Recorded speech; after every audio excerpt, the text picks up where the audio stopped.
Marilah kita kaji surat Yunus ini. Jadi masih dalam spirit surat At-Taubah. Surat Yunus ini surat Makkiyah, dan Makkiyah yang relatif panjang. Beberapa ayat memang disepakati oleh para ulama tidak turun di Mekah, tapi setelah Nabi hijrah ke Madinah sehingga menjadi Madaniyah. Tapi secara umum surat ini surat Makkiyah, turun di Mekah. Allah memulainya dengan alif lam ra. Nggak boleh dibaca itu karena tak bermakna. Yang boleh dibaca sebagai satu kata itu kalau memiliki makna. Tapi kalau tidak memiliki makna, ya kayak kita baca singkatan aja. DPR. Kan kalau dibaca jadi dapur. Ya kan? Jadi harus tetap huruf demi huruf. Maka disebut harful muqatta'. Begitu juga alif lam ra. Enggak boleh dibaca sebagai kata. Kalau dibaca sebagai kata ilah. Enggak kayak alara, macam-macam. Tidak ada maknanya dan tidak ada yang akan pernah tahu maknanya. Tapi percayalah Allah tahu maknanya ini. Bagi yang penasaran, putuskan untuk masuk surga, nanti ketemu Allah tanyain ini artinya apa.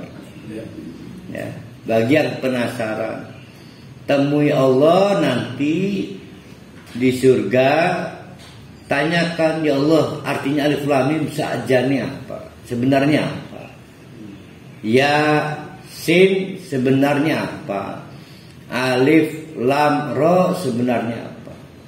Jadi cobalah serius masuk surga. Setidaknya buat nanya ini nih. Ya buat nanya. Alif lam. Setiap ada pembuka ayat seperti begini, kan ada ya sin, ada kaf, ha, ya, ain, shad, alif lam mim, juga alif lam ra.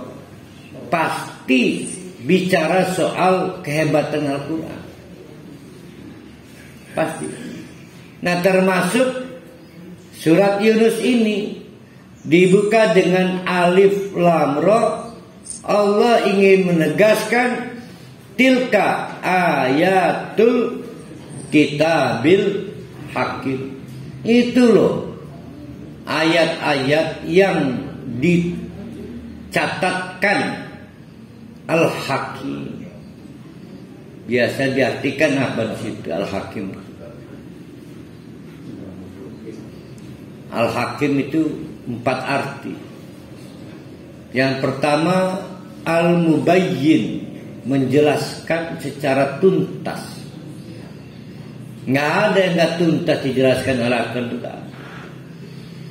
Yang kedua la syakka fihi, tidak ada yang layak diragukan dari informasi Al-Quran. Yang ketiga apa yang ketiga itu? Tidak ada kekacauan antara ayat yang satu dengan ayat yang lain, antara surat yang satu dengan surat yang lain. Harmonis Al-Quran. Bahkan setelah At-Taubah kita masuk ke Yunus, ternyata punya munasabah, punya kaitan. Kita kemarin di surat At-Taubah diantarkan, maksudnya ingin membesarkan hati kita. Kita ini rentan berdosa. akhirnya rentan gagal masuk surga. Maka Allah hadir bahwa Allah itu Tawwab, paling senang kalau ngajak ketemu lagi. Nah, hal-hal itu namanya apa itu? Platform. Ayat disebutnya ayat al-maktubah. Tapi ayat Allah itu ada dalam bentuk sejarah. Maka di surat Yunus diceritakan yang paling merasa bersalah siapa? Nabi Yunus. Itu ternyata sukses mendapatkan ampunan, mendapatkan promosi, rehabilitasi.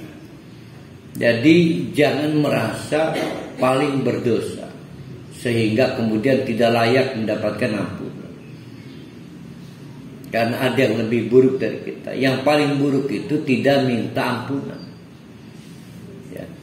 Yang paling buruk itu bukan dosa kita, tapi tidak mau membuka jalan untuk bertobat kembali kepada Allah. Yang jelas Al-Hakim juga berarti bil hikmah. Selalu sesuai antara tindakan dengan ilmu. Orang yang tindakannya ada ilmunya itu pasti bijak. Maka kita nyebutnya wise. Wise. Nah, kalau wise mah uban ya? Bisa. Ya wise. Umpon-tang gitu nih. Umpon-tang wise ku. Wise. Bijak. Disebut bijak karena tindakannya nggak ngawur ada ilmunya. Nah itu mah ngawur baru, new ngawur. Nah maka tidak ada tindakan orang yang tidak ada ilmunya, keilmuan Allah, sehingga Allah super wise. Nah Al-Quran ini bagian dari tindakan Allah.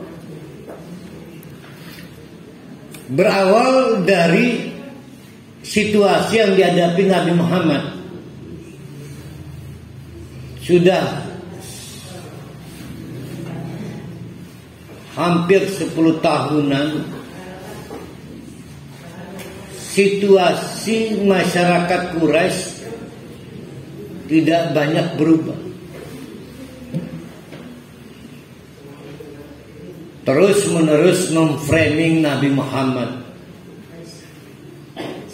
Terus menerus mengintimidasi Nabi Muhammad.